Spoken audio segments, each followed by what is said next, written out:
నమస్తే, welcome to 4 sides TV. Telugu రాష్ట్రాలలో కార్తీక శోభ కనిపిస్తోంది. భక్తులంతా ఓం నమశివాయ అంటూ పులకించిపోతున్నారు. ప్రముఖ శివాలయాలు భక్తులతో కిటకిటలాడుతున్నాయి. అయితే ఈ కార్తీక మాసంలో తప్పక దర్శించుకోవాల్సిన శివాలయం ఒకటి విశాఖపట్నం జిల్లాలో ఉంది.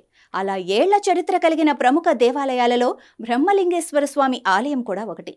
ఇక్కడి శివలింగాన్ని స్వయంగా బ్రహ్మే ప్రతిష్ఠించాడని చెబుతారు. అందుకే ఈ ఆలయం చారిత్రక ప్రసిద్ధి చెందింది. బ్రహ్మలింగేశ్వర ఆలయం విశాఖ జిల్లా నర్సీపట్నానికి 3 కిలోమీటర్ల దూరంలో బలిఘట్టంలో ఉంది. ఈ దేవాలయం అతి పురాతనమైనది.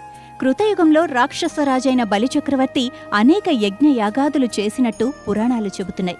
ఈశ్వరుడు పశ్చిమ ముఖంగా ఉండి పక్కన ఉన్న వరాహనది ఉత్తరంగా ప్రవహించటంతో దక్షిణ కాశీగా ఈ క్షేత్రంగా కూడా గుర్తింపు పొందింది. లోక కళ్యాణార్థం తలపెట్టిన యజ్ఞానికి శివారాధన నిమిత్తం బలిచక్రవర్తి బ్రహ్మను ప్రార్థించి శివలింగాన్ని భువికి రప్పించారు. ఈ కొండ మీద బలిచక్రవర్తి తన ఇష్టదైవమైన పరమేశ్వరుని ప్రతిష్ఠించ తలపెట్టి సృష్టి విధాత అయిన బ్రహ్మ గురించి తపస్సు చేస్తాడు. బలిచక్రవర్తి తపస్సుకు మెచ్చి సాక్షాత్తు ఆ బ్రహ్మదేవుడే వచ్చి శివలింగ ప్రతిష్ఠ చేశారని ఆలయ స్థల పురాణం. బ్రహ్మ ప్రతిష్ఠించటంతో శ్రీ స్వామివారికి బ్రహ్మలింగేశ్వర స్వామి అనే పేరు వచ్చింది. ఈ పర్వత శ్రేణిలోని 3 పర్వతాలు త్రిశూలాకృతిలో వరుసగా ఉంటాయి. శివలింగాన్ని త్రిశూల పర్వతములకు అభిముఖంగా అంటే పశ్చిమ ముఖంగా ప్రతిష్ఠించారు. బలిచక్రవర్తి యజ్ఞం చేసినట్లు ఆధారంగా ఇక్కడ సహజ సిద్ధమైన విభూతి గనులున్నాయి. ఇవి ఆనాటి హోమగుండాలుగా చెబుతూ ఉంటారు.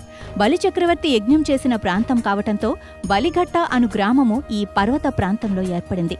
ఆలయానికి సమీపంలో వరాహనది ఉత్తరవాహినిగా పేరు పొంది విష్ణుదేవుని ప్రసాదంగా ప్రసిద్ధి చెందింది. హిరణ్యాక్షుని వెంటాడుతూ విష్ణు వరాహ రూపంలో భూమిని చేరుకున్నారని, ఆ సమయంలో బలిచక్రవర్తి తపస్సుకు మెచ్చి బ్రహ్మ ప్రసాదించిన శివలింగానికి అభిషేకం నిమిత్తం నీరు కావాలని విష్ణుమూర్తిని కోరగా వరాహ రూపంలో ఉన్న విష్ణు ఈ మార్గం గుండా నదిని ఏర్పరచటంతో వరాహనదిగా పేరుగాంచినట్లు చెబుతారు. ఇక్కడ వరాహి నది ఉత్తర దిక్కుగా ప్రవహించటంతో ఉత్తర వాహినిగాను, ఇక్కడ శివలింగం పశ్చిమ ముఖంగాను ఉండటం వల్ల ఈ ప్రాంతం దక్షిణ కాశీగాను చరిత్రలో నిలిచింది. మహాశివరాత్రి 3 రోజుల పాటు ఆలయంలో శివునికి ప్రత్యేక పూజలు, అభిషేకాలు నిర్వహిస్తారు. అలాగే రుద్రాభిషేకాలు, ఏకవారాభిషేకాలు కూడా నిర్వహిస్తారు. ఈ శివలింగానికి ప్రతి సోమవారం భక్తులు వచ్చి అభిషేకాలు చేయించుకుంటారు. అలాగే ప్రతి ఏటా కార్తీక మాసంతో పాటు మహాశివరాత్రి పర్వదినాన పూజా కార్యక్రమాలు అత్యంత ఘనంగా జరుపుతూ ఉంటారు.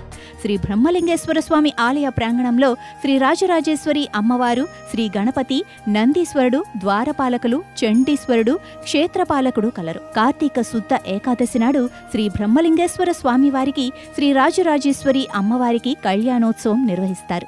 ఆ తర్వాత తిరువీధి ఉత్సవం జరుపుతారు.